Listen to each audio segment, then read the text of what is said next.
ታውቂያለሽ። በቃ እኔ ራሴን ሁሌ ነው የሚያመኝ። በቃ ከመጣሁ በኋላ እኔ ስጀምር ጤነኛ አይደለሁም፣ ግን ለልጄ መድረስ እፈልጋለሁ። ልጅን አሁን የት እንደሆነች አላውቅም። ዛሬ ሰዎች ላኩኝ። ከስራ ነበር፣ ከስራ ተባረርኩ። ሴትዮዋ በካሜራ ታያለች። ስልክ ሳወራ አባረረችኝ። ሐሙስ ዕለት ነው መሰለኝ የተባረርኩት ማለት ነው። እና በዚህ እንደዚህ አይነት ጉዳይ አሁን ሁለተኛዬ ነው። ልጄን አስተካክዬ ስራ ገባለሁ እያልኩ እየተባረርኩኝ ማለት ነው። ስልክ ሳወራ እንደዚህ ነው ምናምን ሲጨቃጨቁኝ። አሁን ደግሞ ፍርድ ቤት እጻለች። ፍርድ ቤት ለፍርድ ቤት ፍርድ ቤት እኔ እንደምፈልገው መስጠት አልችልም ወይ ስል አትችይም። እኔ እኮ የለውም ነይ እንዴ! እንዴት ነው የለኝም እኮ እንዴት ልምጣ?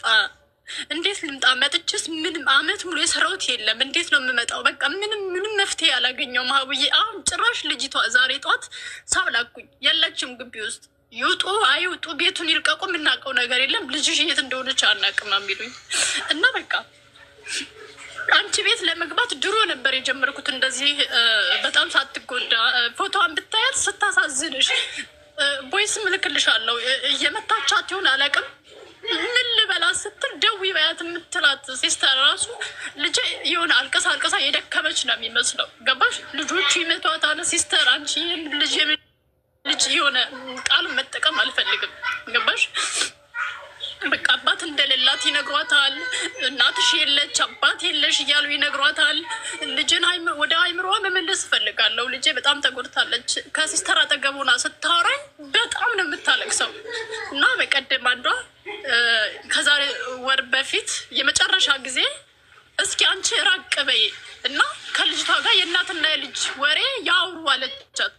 እንደዛ ብያታለሁ። እስኪ ሞክሪ አለችኝ። ከዛ ሲስተር ሩቅ ነበረች። ማሚዬ ስታወራ የማዬ እንዴት ነሽ ደህና የአረቦች ልጆች ስታይ እማ ሌላ ልጅ አለሽ እንዲህ ስትለኝ የለኝ ልታለቅስ ስትል አረ የለኝም ይቺ እነዚህ የጓደኞች ናቸው የኔ ልጆች አይደሉም አልኳት ማለት ነው። እና በቃ በነፃነት ነው ያወራችኝ። ከዛ ቪዲዮ ክፈች ስላት ነው አክስቴ እያለች ሩቅ መሆኗን ያወቅኩት። ሁልጊዜ አጠገቧ ስለምትሆን በጣም ነው የምታለቅሰው። አሁን ይሄ ያለፈው አልፏል፣ ግን ልጄ የት ናት? ምን ላይ ነው ያለችው? ውስጧት ምን እየተሰማት ይሆን አላውቅም። ይህንን አንቺ በምትችይው ልጄ እስከሚሄድ ድረስ ጥሩ ቦታ እንድትቀመጥልኝ እፈልጋለሁ። እንደምንም ብዬ የኢትዮጵያ ገብቼ ችግር የለብኝም በሁሉም። እኔ አረብ ሀገር በምግብም በምንም አይነት ነገር መሄድ እችላለሁ። ዱባይ መግባት እችላለሁ። ሌላ ሀገር እዚህ ሀገር አልመለስም አውቃለሁ፣ ግን የልጄን አይምሮ መመለስ እፈልጋለሁ። ልጄ ደህና ናት ወይ? አሁን የት ናት አላውቅም። እኔ ይህንን ለማለት ፈልጌ ነው። እኔ በጣም ከልጅሽ የሚበልጥ ነገር አለ። ለምን እጅ ሰተሽ አትገቢም?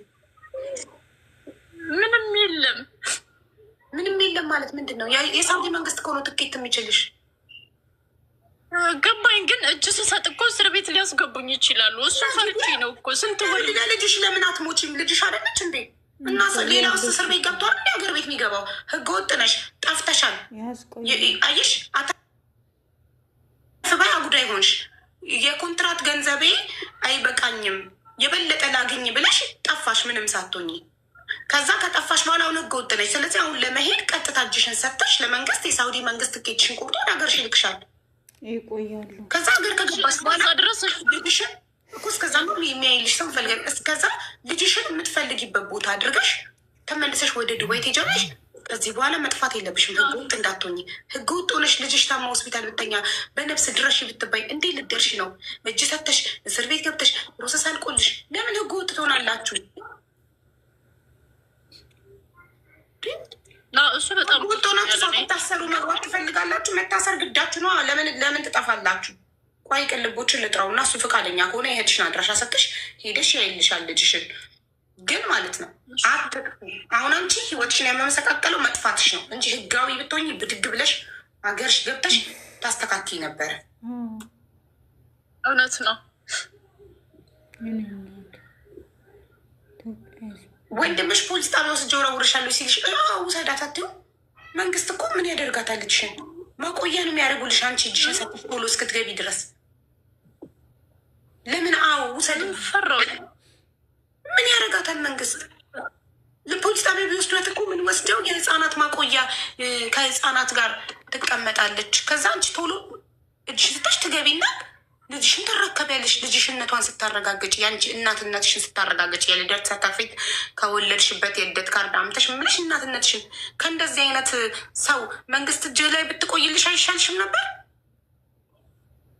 አዎ ግን በቃ የሆነ ወረት አለው ሲለኝ ፈራሁኝ። እኔ እንጃ እንደዚህ አላሰብኩኝም። በቃ ብቻ ለምን አታስቢ? ይሄ የተፈጠረው እንድታስቢ እኮ ነው። ለምን አታስቢ? እንደገና ማደጎ ሰጥብሻለሁ ስትልሽ ስጫት። ከአንቺ እጅ የማደጎ ቤት ይሻላታል። አታያትም? ትስጣት። አንቺ ገብተሽ ሄደሽ እሷን ከሰሽ ልጅሽን የትኛው የእርዳታ ድርጅት እንደሰጠቻት አፍንጫዋን ይዘሽ ታስወጫት ነበር በህግ።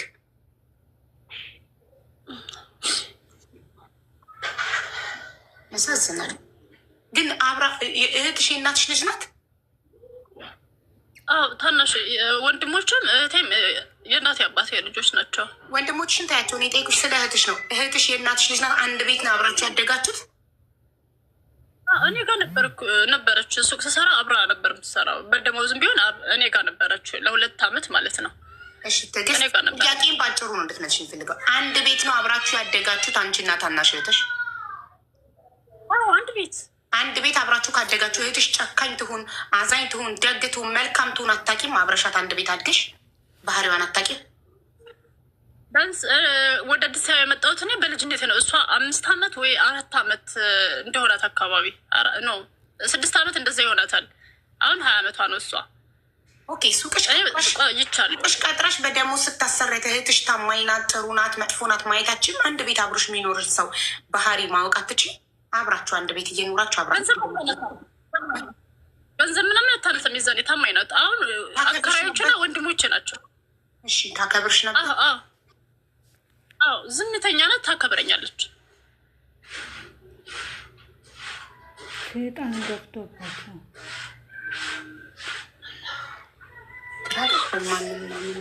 እንደ ሰው እንዴት እንደዚህ ይቀየራል?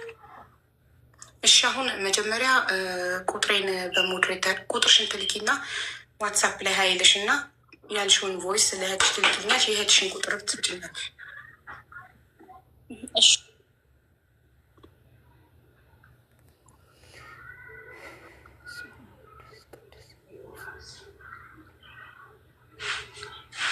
የኔን ቁጥር ልስጥሽ? ሞዴሬተሪን አስገባልሻለሁ። ሳዲን ኢንቫይት አድርጊያታለሁ። ስትገባ በኢንቦክስ ላኪላት። አሁን ብሩ የቴሌግራም ዋትሳፕ አትጠቀሚም? ማሬ እጠቀማለሁ፣ ግን አዲስ ነው። እንዴት ስንት እንደሆነ አላውቅም። ታውቂዋለሽ ማሪ? እሺ እሰጥሻለሁ። ጋ አደባባይ ላይ አይደለም። ይኸው ሳዲን አስገብቼልሻለሁ። በኢንቦክስ ላኪላት። የልጅሽ አባትስ በህይወት የለም? አለ። ለምን ልጁን ወስዶ ያሳድግም? እንደዚህ አይነት ስቃይ ላይ ሆና አይፈልግም እሱ። አይ ገንዘብ አንቺ እየላክሽለት እሱ በጉልበቱ ብቻ ልጁን ማሳደግ አይችልም ወይ? ሰራተኛ ቀጥሮ ሞክሬያለሁ። እኔ በቃ ገንዘብ ምንም ነገር አልጠይቅም። እኔ ብቻ ጠይቅ የምትፈልገው ልጄን ብቻ እንደ አባት ሆንላት ብዬዋለሁ። ምን አለ?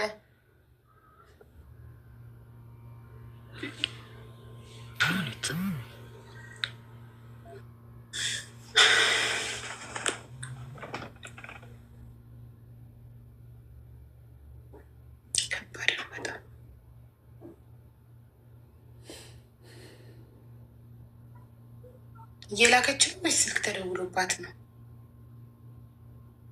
ኖ እንትን ልልክልሽ ነበረ። ቆይ እስኪ ስልክ ቁጥር እየፈለኩ ምን አለ ብዬ እየጠየኩሽ እኮ ነው። መሀል ላይ ድብን ያልሽው ምን አለ?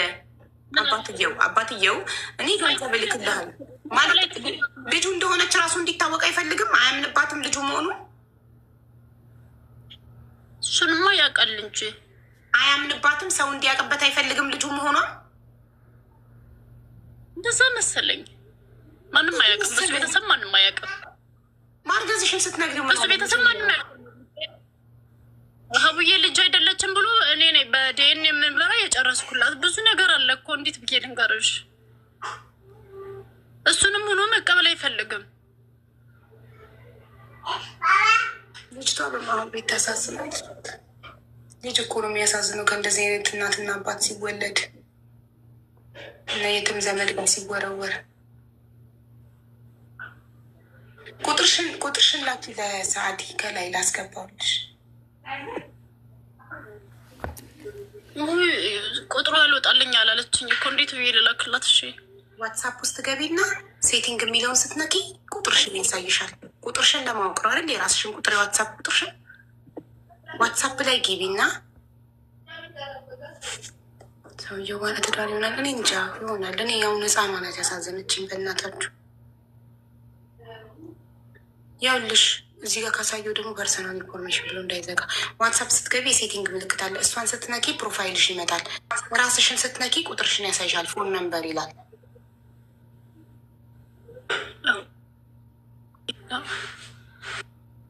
እሱን ስክሪንሻት አድርገሽ ቁጥርሽ የሚታይበትን ስክሪንሻት አድርጊና ላኪላት ለሰዓት።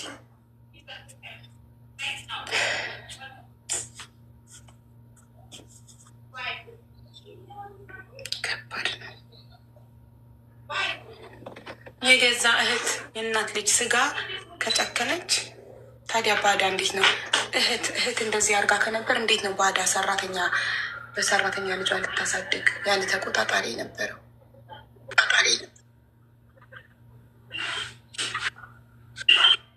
ስክሪንሾት አረግሽው? አድርግ ያለው ላኪላታ ለሳዲ ፎሎ አርጊያትና ላኪላት። ሳዲ ፎሎ መልሽላት መሴጁ እንዲገባ። እሺ አቡዬ እንዴት ዋልሽልኝ? እንዴት ነሽ ማሪ? ሰላም ብያታለሁ ማሪ። ድጋሜ ሰላም በኝ እስኪ።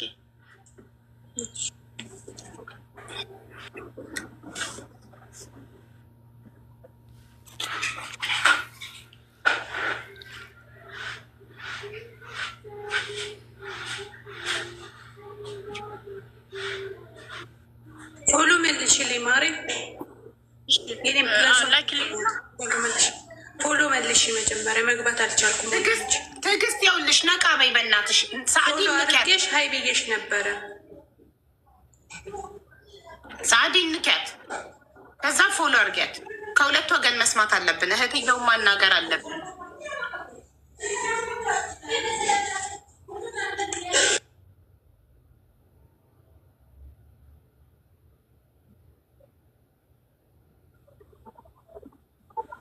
ልኬልሻለሁ።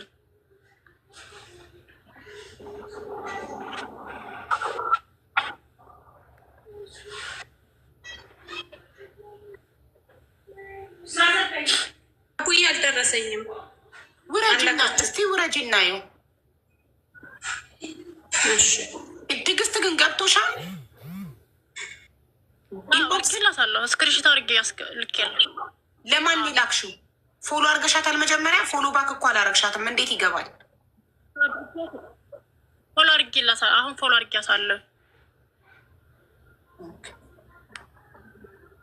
አልገባትም መሰለኝ። እኔም መሰለኝ የዋትሳፕ ቁጥሯን ማየት የማትችል ሰው እንዴት በኢንቦክስ ፎቶ መላክ ይገባታል ብዬ አስባለሁ። እኔ እንጃ።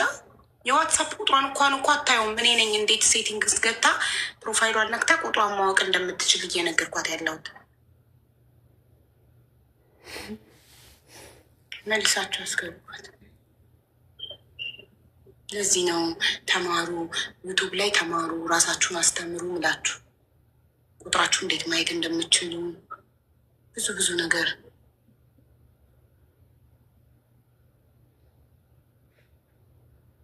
ሰባት ትዕግስት መጥቻለሁ ብለሽ ጻፊ ወይ የሆነ ነገር ጻፊ። ደረሳት ሰዓት።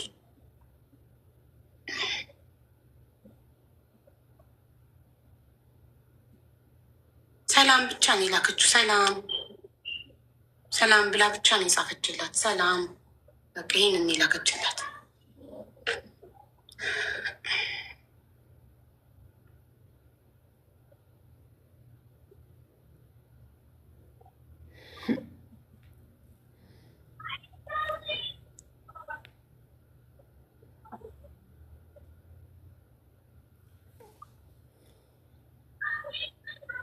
ምናምን ሰው አለ። ለሜምበር አትሆኑም ጋይዝ?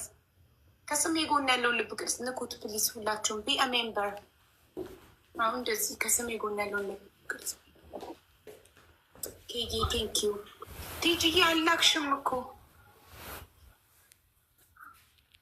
የለኝም። ልክ ያለ ኦኬ ብላኛለች እኮ። ሰላም ብቻ የሚል የደረሰ ልሽ ይኸው እናቴ ላሳይሽ።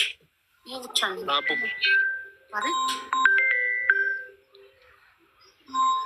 አይ ፎሎ አድርጉ እንላችሁ ፈልጌ የፎሎ አድርጉ። ውዴት ናችሁላችሁ አለን። ሰላም ነው። ቆይ ሚዩት አድርጊ ትግስት አንዴ። እስከዛ ባዲ ቁጥሩ ነው እንደሚዩት ነው። ሚዩት አድርጊ። ስልኳ እየጠራ ስለሆነ እኔ እኮ ፍሪ ሆነ ፎሎ አድርጉ። አይ ነው አይ ጉዳይ ስለያዛችሁ ያው ዝም ብዬ ላዳምጣችሁ ብዬ ነው። ጥሩ እየሄዳችሁ እንደሆነም ተሰምቶኛል። ቆንጆ ነው በጣም። ቤተሰብ ያልሆናችሁ ፎሎ አድርጉ። ቤተሰቡ ነው። የሰክሰስ ፕላስ ቲኬት ሊወጣ ደርሷል። ለዛ እዚህ ህዳር 27 ላይ ይወጣል። ቲኬት ያልገዛችሁ በሀቡ ፕሮፋይል ላይ አለ፣ በእኛም ላይ አለ። በካስተመር ሰርቪስ ፎን ነምበር በመጠቀም በኢትዮጵያ 2000 ብር ዕጣ ገዝታችሁ የቤት ባለቤት ሆኑ። 9 ቤት ዕጣ ልናወጣ ጥቂት ቀናቶች ቀርተዋል። መልካም እድል እላችኋለሁ። ሀቡ ያቺ ገርቢ ሰክሰስ አፍተር ሎንግ ታይም በጣም ቢዚ ነበር። የሰክሰስ ድምፅ ናፍቋችሁ ነበረ። ይኸው ሰክሰስ ከች ብሏል። በጣም ቢዚ ስለሆነ ነው እና አሁን 4ኛ ዙር እጣችን ሊወጣ በጣም ጥቂት ቀን የቀረው ህዳር 27 9 ሰዎች የቤት ባለቤት ይሆናሉ። ቤቶቹ እንዴት እንደሚያማምሩ እንዴት ጽድት ጥርት ያሉ ዘመናዊ ቤቶች እንደሆኑ ፖስት አድርጌላችኋለሁ። ማየት ትችላላችሁ። ኢቨን ቪዲዮቹ ቫይራል ወጥተዋል። በጣም ብዙ ሰዎች ወደዋቸዋል እና ግን እነዚህ 9 እድለኞች ማን ናቸው የሚለውን አብረን እናያለን። የቆረጠ ሰው ብቻ ነው እድለኛ መሆን የሚችለው። ስለዚህ ትኬት ያልቆረጣችሁ ካላችሁ ጥቂት ትኬቶች ብቻ ነው የቀሩት። እድላችሁ ሞክሩ። እንዴት ነው እድላችን የምንሞክረው ካላችሁ ቤቴ ፒን የተደረገ የመጀመሪያው ቪዲዮ ላይ 13 ከስተመር ሰርቪስ ቁጥሮችን አስቀምጬላችኋለሁ። በነዛ ቁጥሮች ሄዳችሁ ዋትሳፕ ላይ ትኬት መቁረጥ ፈልጋለሁ ብቻ ማለት ነው ከእናንተ የሚጠበቀው። ከስተመር ሰርቪሶቹ የሰክሰስ ፕላስ ቻሪቴብል ኦርጋናይዜሽንን ባንክ አካውንት ይልኩላቸዋል። በዛ የምትፈልጉትን የትኬት መጠን ያህል ለምሳሌ 1 ትኬት የሚፈልግ 2000፣ 5 ትኬት የሚፈልግ 10,000 ብር አስገብቶ ስም ዝርዝር ይልካል። 10,000 ብር 5 ትኬት ይችላል። 5 ስሞችን በአንድ ስልክ ቁጥር የፈለጋችሁትን ያህል ትኬት መቁረጥ ትችላላችሁ። በአንድ ስም የፈለጋችሁትን ትኬት ያህል መቁረጥ ትችላላችሁ። የሚለያየው በትኬት ቁጥሩ ነው። ትኬት ነንበሩ ነው መለያው። መልካም እድል ለቆረጥን በሙሉ። ላልቆረጣችሁ እድላችሁ እንድትሞክሩ ቴንኪዩ። ቲጂዬ አሁን ላክሽ ቁጥርሽን? ልክ ያለ ለመስዬ ላክሽው። ከመስዬ ደርሶኛል። ለሳዲ ያላክሽም ደርሶኛል። ተምታታውብሽ ነው መስዬ እና ሳዲ ያስገባውልሽ። ሳዲ ቁጥር ሲል ዝም ብዬ ላኩ። ዋናው መላክሽ እንዳለ 17 መጨረሻው ነው ቁጥርሽ? 17 መጨረሻ ቲጂ ስትል ያው ብያታለሁ። ኦኬ ሰላም ቲጂ፣ ሀቢባ ነኝ። የእህትሽን ስልክና ቮይሶቹን ላኪልኝ። ቼክ አርጊ። 10,000 በኢትዮጵያ ነው። የትኬቱ ዋጋ በኢትዮጵያ 2,000 ብር ነው ብቻ ነው። በዶላር $10 ማለት ነው።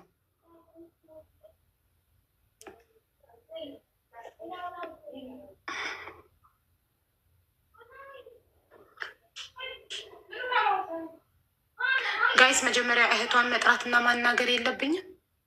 እህቷን ማናገር አለብን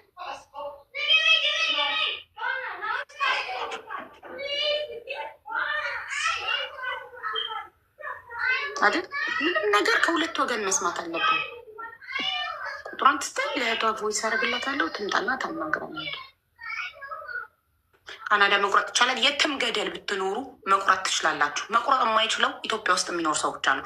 ኢትዮጵያ ውስጥ የምትኖሩ ሰዎች በዘመድ ውጭ ሀገር በሚኖር ዘመድ፣ ጓደኛ፣ የሰፈር ልጅ ለፈለገ እኔ ለሰፈሬ ልጆች፣ ለዘመዶቼ፣ ለቤተሰቦቼ ለሁሉም በእኔ ቁጥር ቆርጬላቸዋለሁ።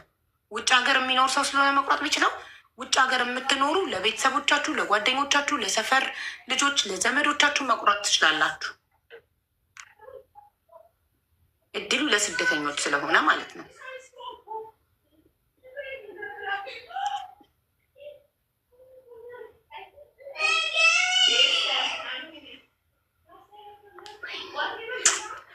እኔ ማመን አቅቶኛል። እህት ከእህቷ ልጅ ገንዘብ ፍለጋ የእህቷ ልጅ ማገት ምን አይነት ዘመን ላይ ደረስን ግን? ገንዘብ እኮ ሴጣን ነው የሚባለው እውነት ነው።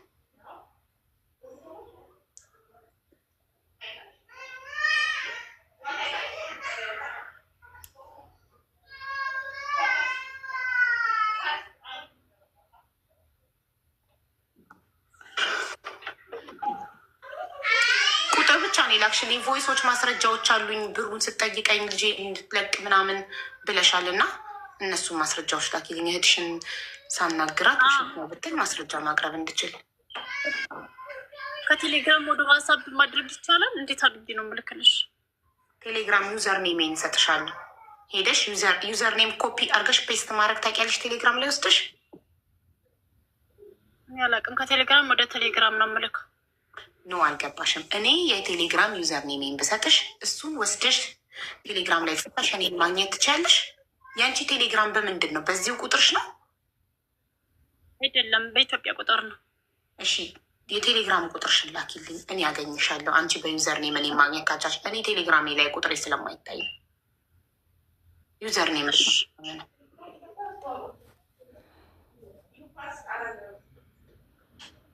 ፕሊስ። ግን እራሳችሁን አፕዴት አድርጉ እባካችሁ እህቶቼ። ዩቱብ ላይ ተማሩ።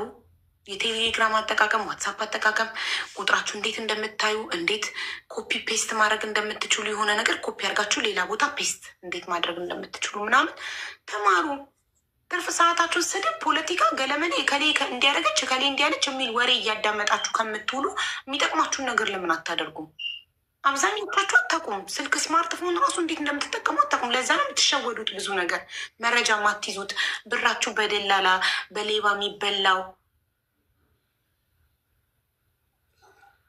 ይህ ስልክ ላይ እኮ ሁሉ ነገር አለ። ዓለም እኮ ያለው እዚህ ውስጥ ነው።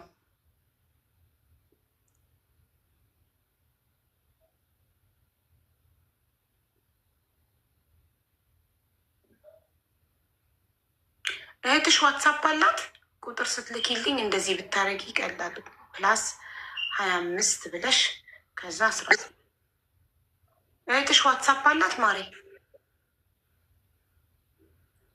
ቴሌግራም ዋትሳፕ የላት። እሺ ስሟ ማን ነው? ሙሉ ነሽ?